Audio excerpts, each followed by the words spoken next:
Welcome to the podcast that broadcasts from Revelstoke, BC.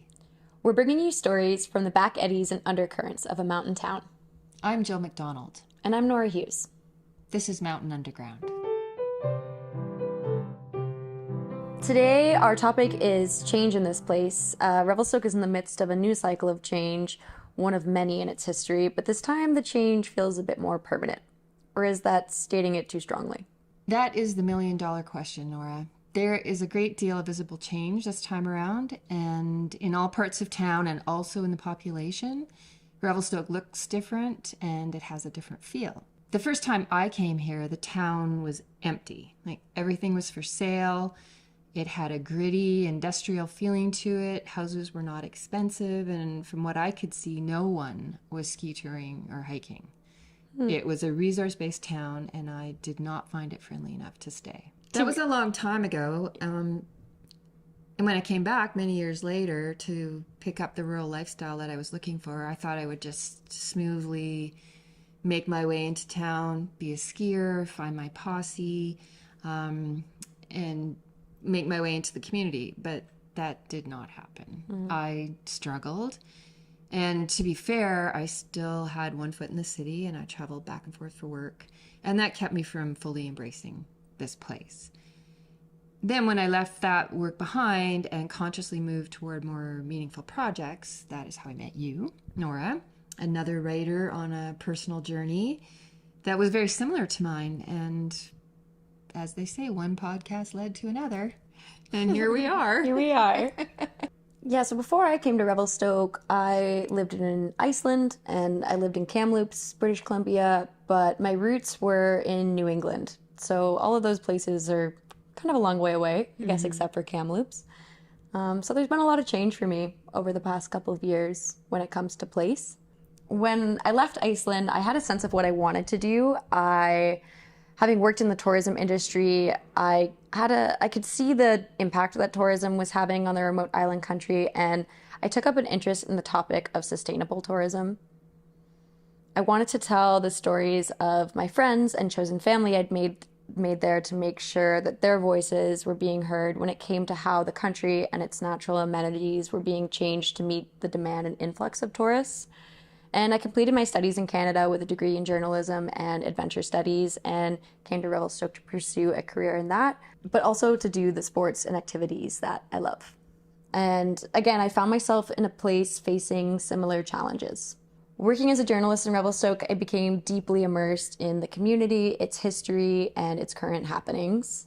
This experience presented me with an opportunity to gain more clarity on what the small town charm of this place was. And in turn, I could feel why people wanted to live here, and I wanted to protect that feeling. I wanted to protect that feeling that Revelstoke has, that people really love and cherish, and it would really be a shame to see this town turn into a place that doesn't have that feeling. I agree. Yeah.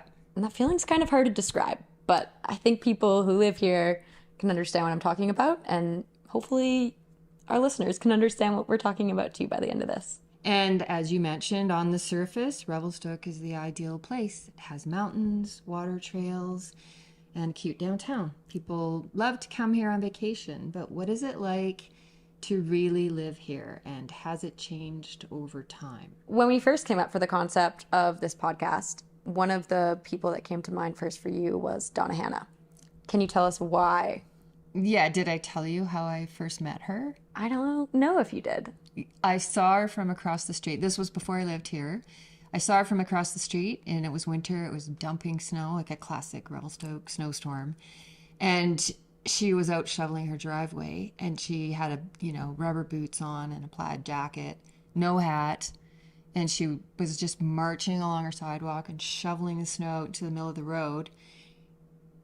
And there wasn't as much traffic at the time, I'll say that. And the idea being that, she'd shovel out to the middle of the roads, then the grader would take it away, and it was out of her life and out of her yard. Out of sight, out of mind. Yeah, exactly. And she was just all business. And I thought, oh my God, there's a story there. Like, she's a character. And she exemplified what I love about small town life, how you can just be who you are, and you know who you are, and you don't worry about what other narratives might be telling you who you are if you live in this town.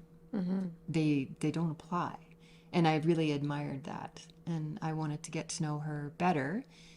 And then for this, I thought, who better than someone like her, if she has lived here most of her life, which it turns out she has, to tell us about the way things have changed. But it's nice. Originally Donna Anna Rake. Now I'm Donna Anna Hannah. I got to be the only person in the world with 6 N's and 5 A's in your name. How about that? Moved to Revelstoke in 1941. Oh, you weren't born here? No, born in Alberta. Moved to BC when I was 5, and moved around to BC a little bit. Lived in Albert Canyon, Glen Eden, and Revelstoke. Oh, Revelstoke was like a community, small. I loved it. More efficient than it is now. You could get most anything that you wanted because people catered. Now they don't. Now you just got tourists and that's it. And this was a farm. When we came into town, we had cows and chickens in our yard. Well, it's a tourist town, and it's everybody's wanting to move here because it's a nice town to start with. And I'm not happy with the traffic out front. It's going by my, now I'm stuck with all this traffic going by, which once upon a time people would stop and say, where does the road go? And I say, up a mountain. I said, 10 miles down the road, you run out of pavement and you go up a mountain. It's a logging road. There was nothing beyond here. It was all farmland. We were farmers from Downey Street backwards. This was called Little Europe, from here backwards. And from Downey Street upwards is Little Italy. And on Mount Revelstoke it was Little Scotland. Those are the 3 areas when I came here. Well, we got gardens all over the place, but we used to have 3 dairies. Oh, wow. We had McKinnon's, we had Campbell's. What was their name? Theirs were pretty small, but Campbell's and McKinnon's were big. And when we came into town, we weren't allowed to sell milk in town. Although people wanted it, we weren't allowed to advertise that we had milk. Like I say, this was like Ukrainian. My grandparents were from Europe, and most of the people this way were from Ukraine or Poland or wherever. I'm mostly Ukrainian, I think. And then from, like I said, from Downey Street up, it was Italian. And it was like Italian, right from Downey Street right up. It was all Italian. When did that start to change? I guess when this CPR closed the shops and a lot of people lost their jobs that were working there. I remember Mr. Fiocco, who lived just up here on Edward. He said the town was going to die. He said it'll become a ghost town. And I said, it'll never become a ghost town because we're sitting in an area where there's nothing from here to Golden. People got to stop and get the gas here, the groceries here, whatever. There's nothing, and there's nothing much beyond Revelstoke. Go the other way until you hit Salmon Arm. So I said, it's never going to be a ghost town. It might get smaller, but it didn't. It just got bigger. Yeah. And of course, when they put the ski hill in, it just went wild. As a farming community, I would prefer it that way. Right. I'm a very country girl. I can do with the population's down to nothing. You know, you think of Albert Canyon, the biggest population out there would be 50. I would think. So what do you think people feel when they come here now, as opposed to what you felt when you came here? Well, the ones that come now, they say it's a friendly town. They like it. It's a beautiful little town, and it's small enough yet to be a town rather than a city. And all the people that I talk to, they like it. I mean, I talk to all the skiers walking by up and down. I'm sweeping the sidewalk. Anyway, and yeah. Do you think they have any sense of the past of this place? Probably not. Because you don't see that now. There's just too much community around. Like when I moved here, we were here, The big house was on the corner, a little tiny house there, and nothing over there. Right. I took my cows over there to go into the bush and eat. I would go after school and catch them up next to the river. There was just nothing over here. It was all farm. So what are your favorite places around here now? Where do you like to go?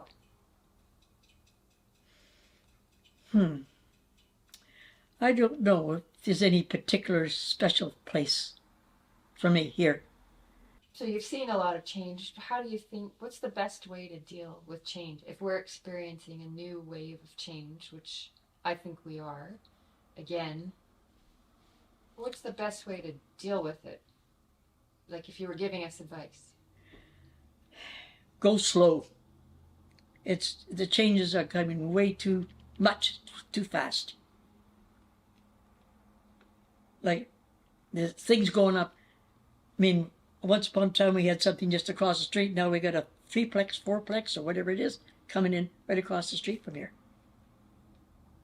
You know, it's just... I know the town has to grow, I suppose. But it's too expensive now. You can't even think. Once upon a time, as a single mother, I bought myself a house. I remodeled it myself, and worked on it and whatnot. I couldn't even think to buy a house now. You know, I don't like that. It's not. If some young person comes into town and wants to start to make a home, unless they got a lot of money, they're not going to do that. I don't like that.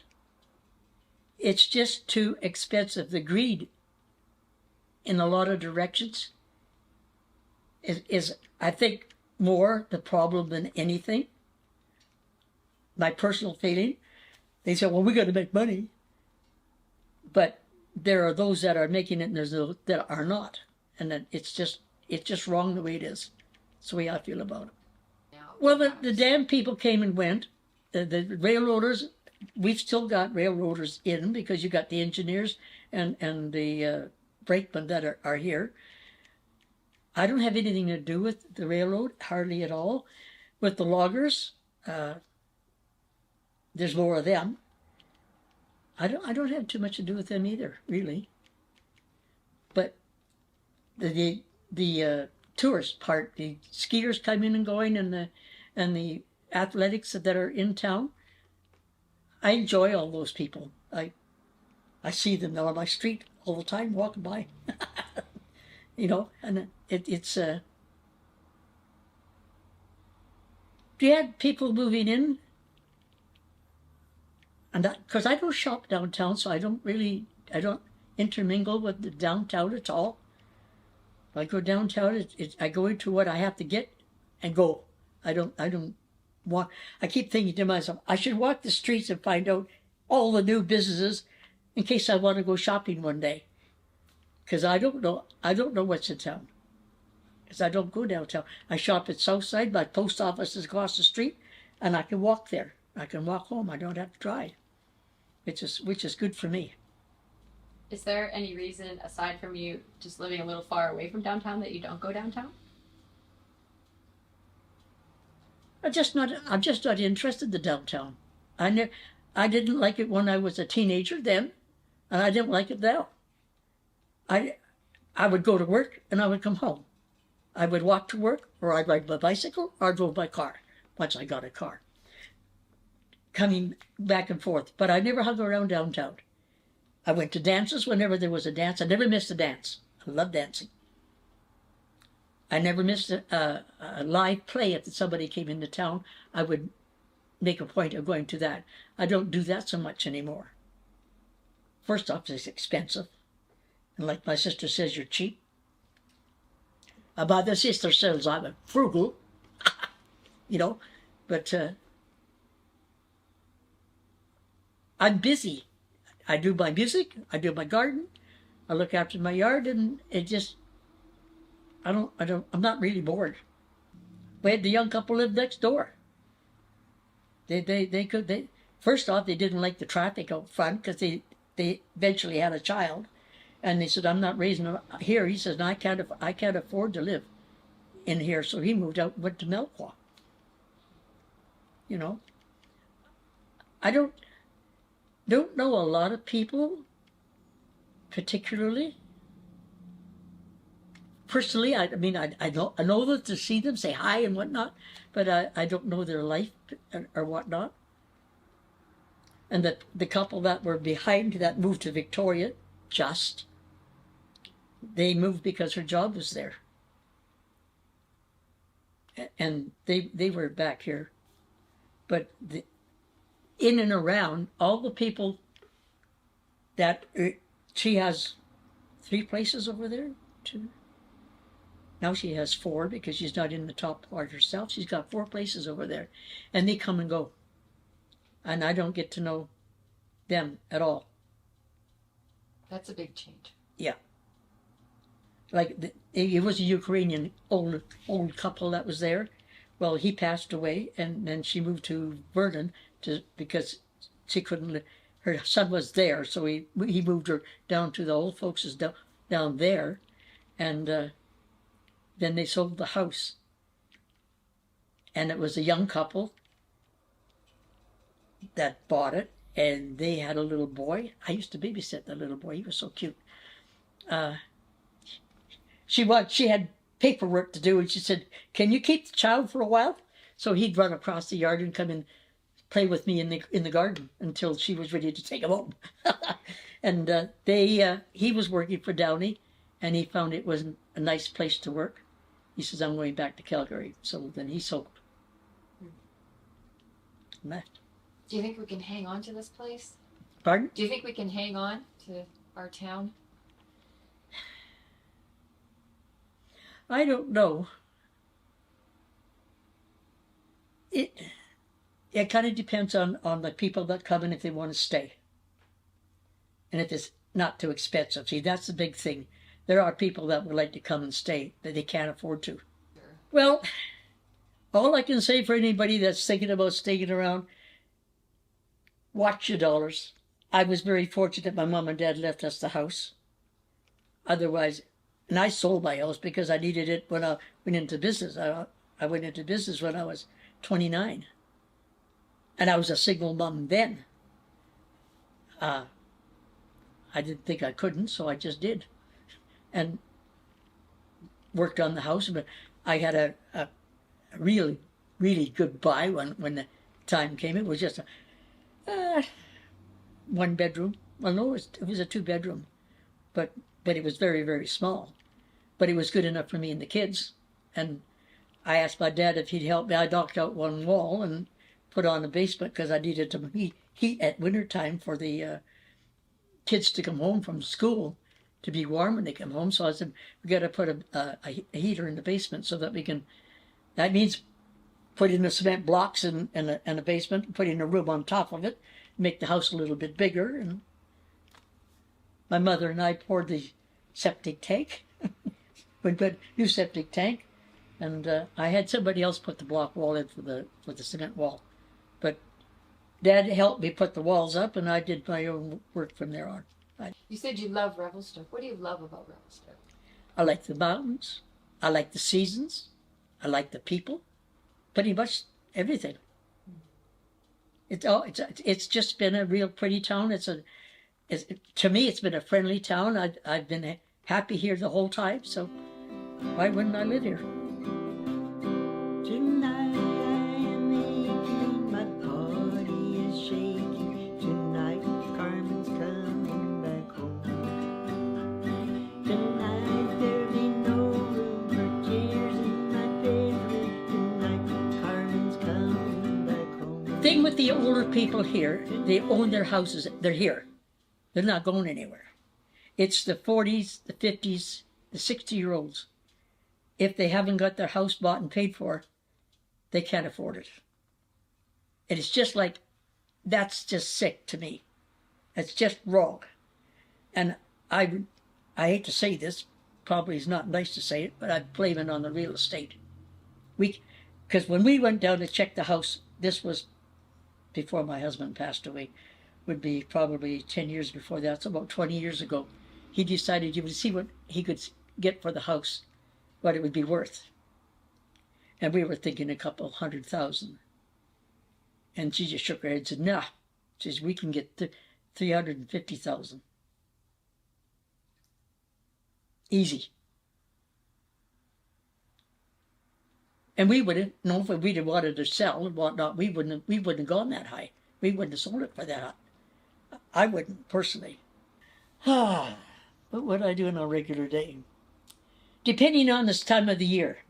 Now, this time of the year, I'm outside as soon as I get out of bed and have breakfast. I'm outside in the yard, I'm digging in the garden. If I had wood to chop, I'd be chopping wood, which I don't have. I got it already piled up now. I'd sweep the sidewalk if it needed it. And if it was winter time, depending on how much it snowed, I would sometimes get up really early and shovel it. Then I would shovel it again. And sometimes I would shovel it at late time. Then I got music.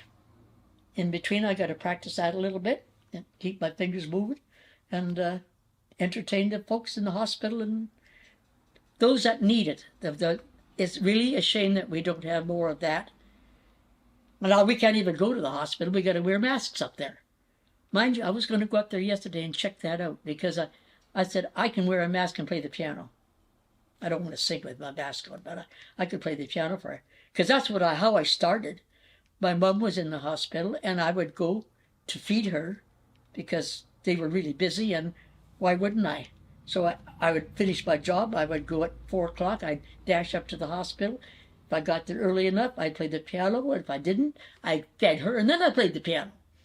And when she died, the nurses came to me and said, I know it's a bad time for you, and we shouldn't ask, but can you keep coming back now? We would really like you to keep playing the piano for us. And so I started. That's 40 years ago. Fun. Yeah. Then that's how my day goes. We look to our elders for guidance, and Donna reminds me of what has changed in towns like Revelstoke. So when older people feel irrelevant or overlooked, or that their lifestyle practices are outdated or just not interesting or current, I feel there's something wrong. And I understand that she never doesn't go downtown now, but she never did go downtown. That was never part of her life.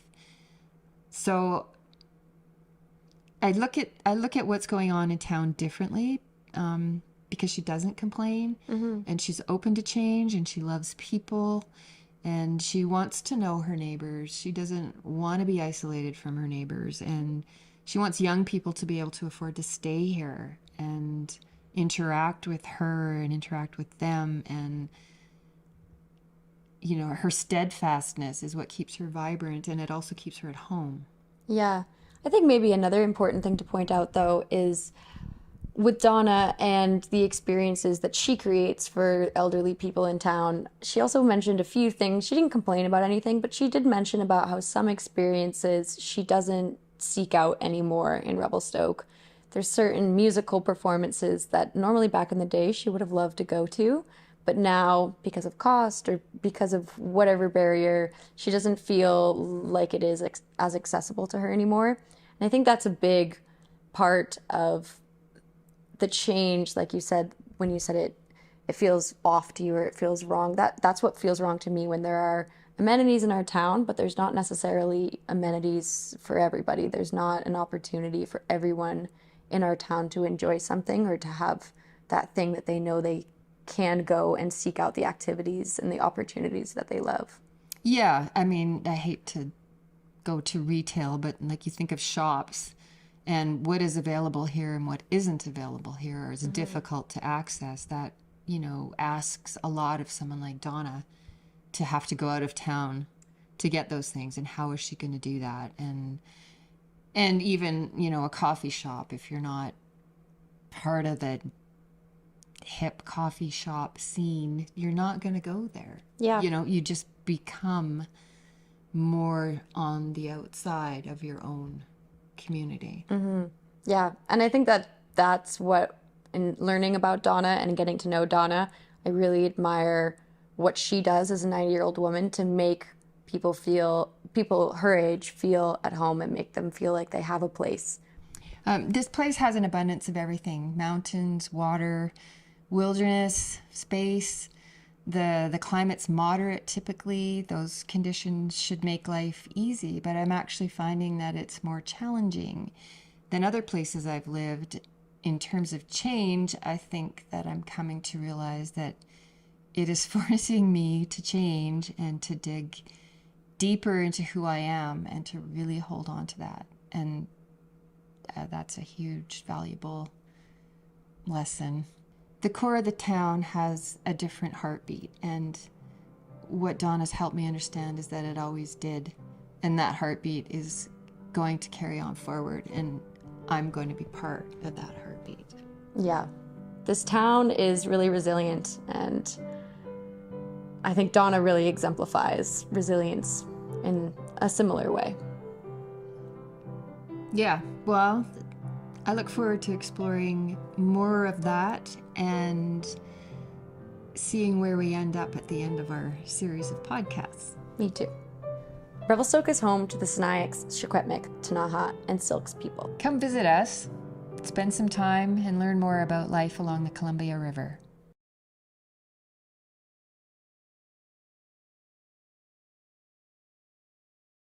We crushed that. Did it.